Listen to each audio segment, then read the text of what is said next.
সে তার ব্যবসার টাকা দিয়ে দল চালায়। সে কোনো দলের টাকা টেন্ডারবাজি, চাঁদাবাজি, ঘের দখল, লুটপাট এগুলো সে পছন্দ করে না, অন্যায় প্রশ্রয় দেয় না। আসলে হচ্ছে জুলফিকার সাহেব মোংলা পোর্ট পৌরসভার একজন অভিভাবক, একজন গার্জিয়ান। তাকে আমরা সবাই পছন্দ করি। আমরা মহিলা দল না, আমরা সবাই পুরুষ মহিলা ছোট বড় সকলে তাকে ভালোবাসে। কেন?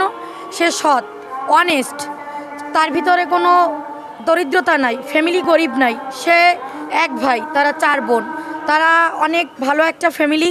এবং সে অভিভাবক হিসাবে মোংলা পোর্ট পৌরসভায় যখন উনি মেয়র ছিল সেই আমলে সে পৌরসভায় আপনার করছে, রাস্তাঘাট উন্নয়ন করছে, পানি উন্নয়ন করছে। যখন মানুষের পানি ছিল না, পানি করছে।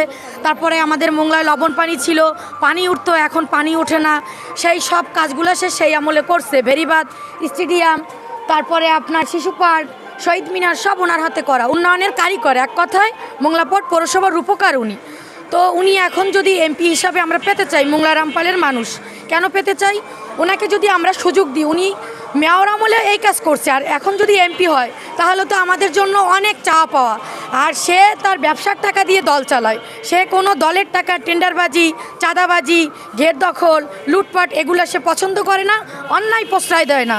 সে কি করবে না করবে সে তার মেধা থেকে এই জিনিসটা করে। এবং আমরা তাকে অভিভাবক হিসাবে পছন্দ করি, আমরা তাকে এমপি হিসাবে দেখতে চাই, আমরা তাকে সুযোগ দিতে চাই। আমি এবং আমরা জনগণ সবাই ওনার পাশে থাকলে উনি এমপি ইনশাআল্লাহ। দল থেকে যদি ওনাকে নমিনেশন দেয় তাহলে আমরা ওনাকে এমপি হিসাবে দেখতে চাই। উনি এমপি হিসাবে যোগ্য ব্যক্তি, যোগ্য লোক আলহাজ জুলফিকার সাহেব। ওনার জন্য সবাই দোয়া করবেন।